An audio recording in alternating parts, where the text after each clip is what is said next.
The protagonist of the game has a terrible next-door neighbor who has a dysfunctional family, always shouting and screaming.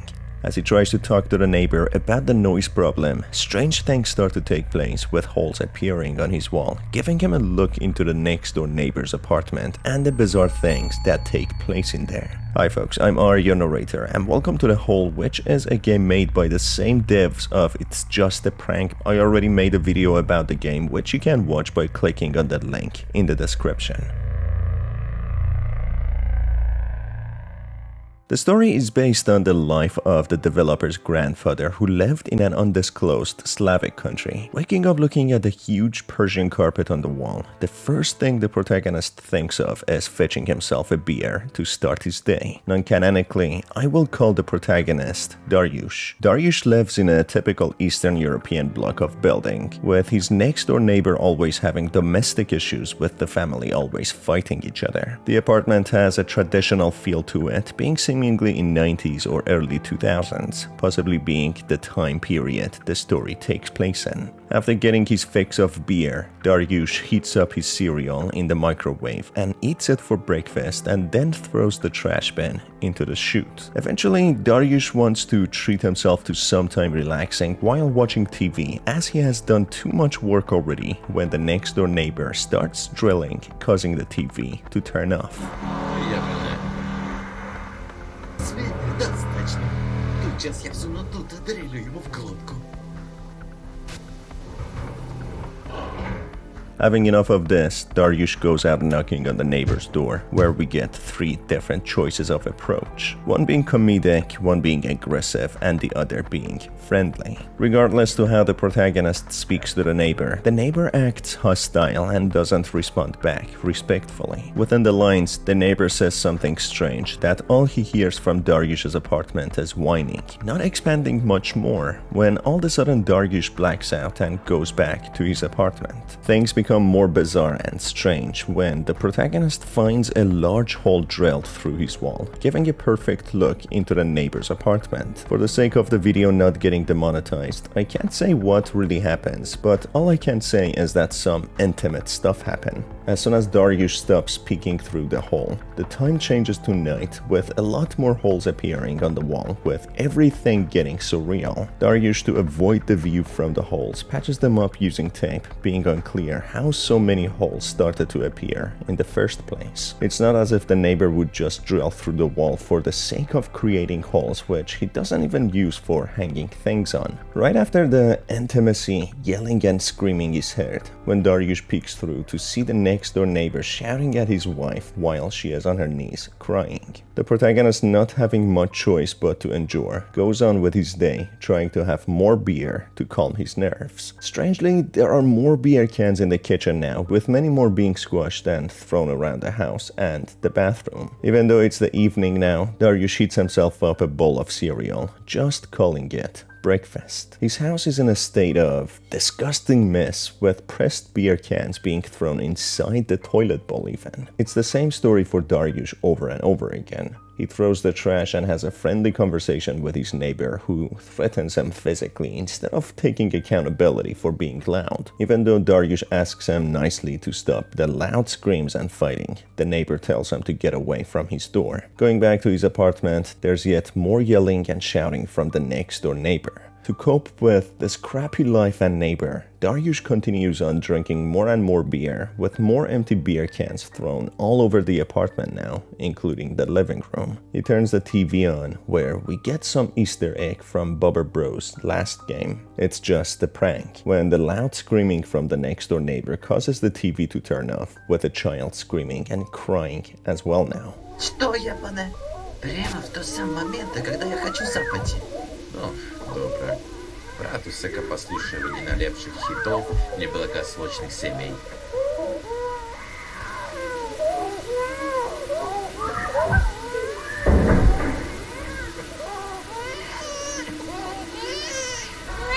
Рішення на користь захисту. All of a sudden, Dariush's doorbell rings, catching him off guard. Behind the door stands a girl, being around 12 years old, who happens to be the next-door neighbor's daughter. asking Dariush to play hide and seek together as the father's drunk and angry, and the mother is sleeping, making her feel unsafe to be around them. Dariush agrees to play with the girl when all of a sudden the reality distorts, with the protagonist finding himself in a maze of corridors and hallways where he needs to use his hearing to find the girl. Dariush doesn't seem that bothered by the surreal nature of all of this, as if he is used to it or if this is all normal. The corridors soon distort even more, causing them to seem fleshy, as if he is walking inside the internal organs of a human. That's when he comes across a sketch by a child displaying a family of 3. A father, a mother, and a daughter. This is possibly the depiction of the little girl and her parents. There's a hole on the drawing of the girl's face, which has a view to an eye in absolute darkness. The eyelids open, causing Dariush to black out yet again and suddenly find himself back in his apartment. Things have become even more surreal and distorted.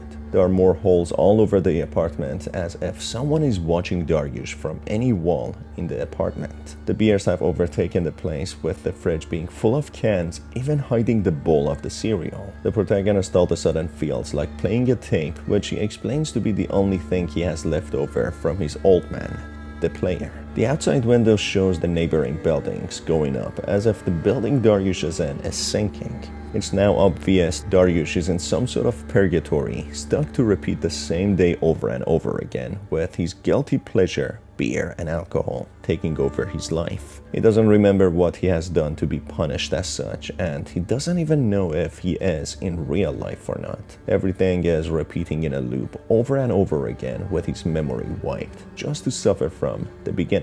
Repeating the same day, drinking beer, eating his cereal, taking the trash out just to waste the day again and again by watching TV and doing nothing else. The little girl from the next door spooks him in the corridors. She asks Dariush to let her accompany him to kill some time, as she has nothing better to do. She explains there's a little boy that went to his apartment and took his tape player, hence why Dariush cannot find it anywhere. The girl explains her father isn't very good and drinks too much, which makes him angry, when Dariush explains that it has the opposite effect on him, as drinking makes him relax and calm down. He then goes on talking about himself and his father, who was very abusive and unkind to him. He would get drunk too often, and to even pick him up from kindergarten when he was around 6 years old. At one time, when Dariush soiled himself being a child, the father forced him to take a bath with his dirtied clothes to teach him a lesson. The girl explains her father physically beats her when he is angry, which Dariush clearly feels bad about, but tries to lighten the mood by saying people often say they hate you when they care about you. But despite that, the girl is smarter than that, saying that she doesn't believe that. She then tries to talk about how the father does other things when he is finished beating her. But Dariush interrupts her, and she decides not to continue what she wanted to say. All of a sudden, Dariush blacks out again and finds himself in his filthy apartment. It is in a worse condition than before, with empty beer cans almost completely covering the floor, bathtub, sink, toilet, and sofa. The neighbor is then seen outside his door, who shouts at him, saying to keep it down, as it is Dariush this time who shouts and screams. Я СМП sault изнесите от пары. А тут слышу, ты орешь, как у психа. Хуйня! То ты всегда охереешь на свою бабищу, а не я. И что? Наконец пристал из ее домати? Ага, размонтовайтесь. Dariush, not knowing what really is happening, tells him to go away, yet notices how as of recently it has been very quiet from the neighbor. The neighbor simply says that they worked it out. Peeping through the hole, Dariush sees how there is a suitcase and no sign of the wife. This might have a disturbing implication that the wife has been killed and stuffed in the suitcase, or as if she has decided to leave him. Regardless, the intimacy has not stopped as Dariush peeps through another hole, seeing how the neighbor is active. I won't elaborate on this much more, as it is quite disturbing. Only the shoes of the father and the daughter can be seen in the house. Dariush, in a strange manner, backs away, seeing how the items in the house in his own apartment are shaking as if displaying something traumatic and tragic. The apartment is now fully covered with holes and beer cans, and the appliances and furniture are paranormally shaking and moving. Despite anyone finding this horrifying and scary, Dariush is nonchalant and doesn't seem to care, as if being in a dream. Outside his apartment, he finds the boy who seemingly stole his tape player. As he sets chase after him, he finds a suitcase in the looping maze-like corridors, which is banging itself against the wall, with blood staining it, as if implying the wife was killed. Managing to find the boy in this looping maze corridor, he hits the boy really hard, taking his tape player back, when he blacks out yet again, seeing the person that he hit was not the little boy, but the next door girl who wanted a safe place away from his father. Dariush, seeing what he has done, unable to believe it, starts crying and asking for forgiveness, mentioning the name of the girl even though he didn't ask it before. This displays how Dariush might know the girl from somewhere else, seeing her in his purgatory over and over again, just to suffer. He calls out for her name, which is Agatha, saying he didn't mean it. It feels as if Dariush has been the culprit all along, causing harm to Agatha. But instead he sees it through a third-person perspective, seeing it unfold through the peephole of his next-door neighbor. Blacking out yet again and finding himself back in his apartment, he leaves, where he finds himself in a looping corridor again. There's a TV at the end of the corridor, which shows the image of Agatha, displaying that she died in 1999 at the age of 12. The perspective then changes all of a sudden, where we control Dariush from a second-person perspective. Here we have a perspective of a monstrous Silent Hill-style nightmarish monster, chasing after a terrified and cowardly Dariush running away, with the monster being a pair of legs. Dariush is horrified beyond comprehension, trembling uncontrollably.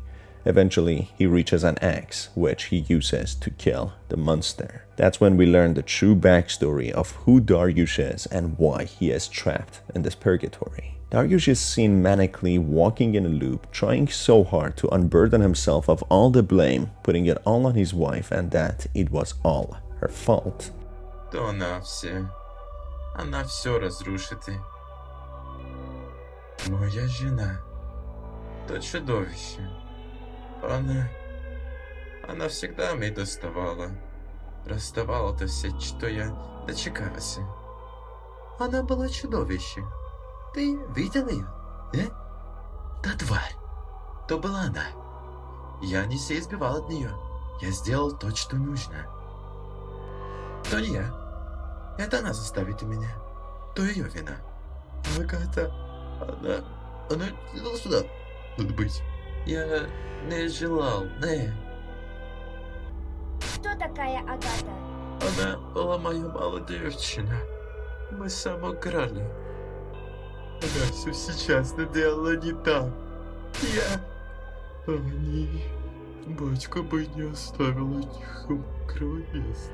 Regardless, his subconscious doesn't make him believe his own lies. He confesses that he killed her using an axe. That's when he starts breaking down and crying about his daughter, Agatha, revealing that she was in fact his own daughter, whom he also killed in cold blood just because she was there. Then again, being a coward and a weak man, not taking responsibility for his own actions, he tries to justify his actions by saying how Agatha messed up all the time and that his father would do much worse to them, even though he killed both his daughter and wife, and he never spoke fondly of his own father. It seems as if he's trying to find some sort of justification or comparison that his actions were not as bad as his own father or somebody else probably. Dariush in fact saw the manifestation of his own actions through a fictional next-door neighbor who would shout and scream, being always angry and drunk, beating his wife and child. He was a waste of space who did no one any good.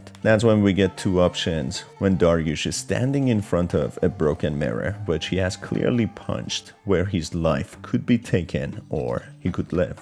Letting him live, we achieve ending A. Here we get to see the events that unfolded with his daughter through Russian dolls. Dariush, being a useless waste of space, is lying down on the sofa, being good for nothing, ordering his daughter, Agatha, to fetch him a beer. He is not even good enough to get his own beer, lying on the sofa like a wasted piece of meat. Agatha asks the father to play with her as she is bored, but instead he tells her to fetch him a beer and then he can play. As he gets his beer, his buddy and angry face changes to a smiley one, but it doesn't work out any better for Agatha as he plays games which Agatha doesn't understand and feels bad.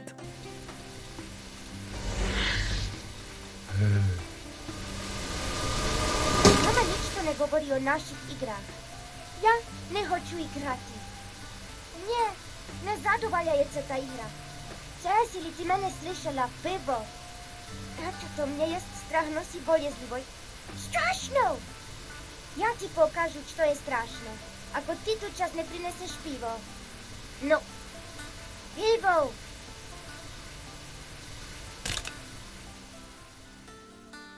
When playing, more layers of Agatha are removed, making her into smaller dolls, representing how she might be feeling. Feeling smaller and smaller, feeling like pieces of her are being taken off. More and more beer Agatha fetches Dariush. The house becomes more and more littered with empty beer cans and trash, displaying what a lazy bum the father truly is, and his mental state being dirty and cluttered. Agatha begs the father not to play anymore as she doesn't like these games, which the father tells her not to tell the mother about them, and becomes increasingly angrier, telling her to get him more beer. The doll representing Agatha in the shape of a doll displays how she is extremely bruised up, meaning that the father beats her. The scene shifts to reality, which is a distorted representation of Agatha, as she became an empty shell of herself, not having a mouth, yet wanting desperately to scream. This shows how she felt, being voiceless and helpless, yet feeling harmed and scared from within, not knowing who to talk to and who to trust, as the person that she trusts the most at home is the one causing her harm. This is unfortunately the end for ending A, but there seems to be a second ending. We get a message at the end which is a positive outreach to people who might be suffering from similar circumstances. Just know that you are not alone in any of this, and unfortunately many suffer from this unjustified violence and injustice. This game was made to let anyone suffering know that you are heard, you are seen, and you are worth much more than the environment and circumstance that you are faced with. And that is it for this video, folks. If you enjoyed it, make sure to stay tuned for ending 2, as I'm planning to make it. As always, it's been your host Star. Thanks for being here, and I will see you on the next one. Have a fantastic day.